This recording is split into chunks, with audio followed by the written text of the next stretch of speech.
Hello, this is Teresa. I think I have a pretty unique idea to share with you today. I don't know if you're like me, but sometimes I think about embossing with different kinds of objects. And I found this gorgeous piece of wood at a hobby store, and I looked at it and thought maybe I could emboss with this. And it really isn't much thicker than a standard embossing folder, so I thought I'd give this a shot and see how it turned out. So I did have to play some with this sandwich for the machine to make sure that it would work. So I'm starting with the Sizzix platform, the all-purpose platform, and I opened all the tabs on it. I used an embossing mat and I put the foil piece of paper down so that the red side is facing down. I put my decorative piece of wood on there and then a standard cutting plate on top.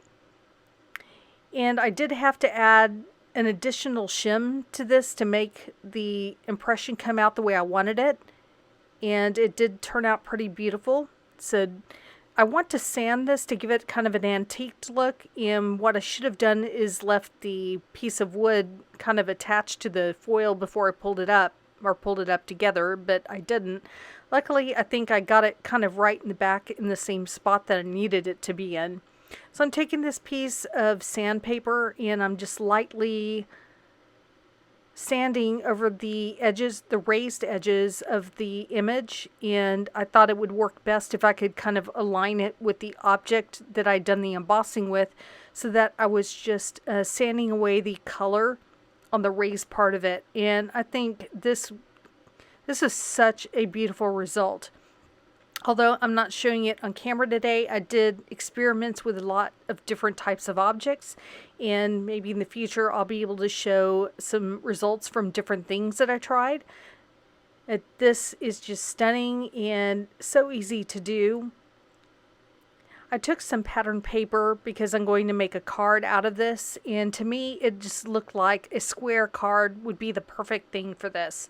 I have some pattern paper here that has a little bit of red in it, and I thought it would complement this just perfectly.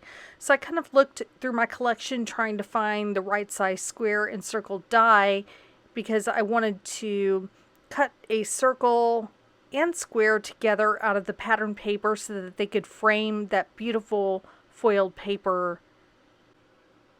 I'm creating a card base using craft cardstock. I've cut this paper, it was an 8.5 by 11 sheet. I cut it down to 10 by 5, and then I am scoring it at 5 inches, folding it in half, and now I have my card base ready.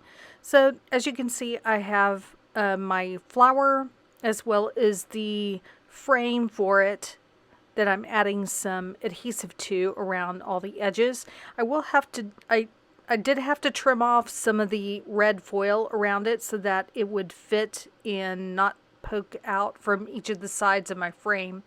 So after I attach this frame around my embossed and sanded flower, I'm going to add some more adhesive and put this on my card base, and then all I need to do is add a sentiment to it, and I have a complete card. Thank you so much for watching today. I hope you liked this video, and here are some other suggestions if you'd like to see other videos. Thank you, and see you next time.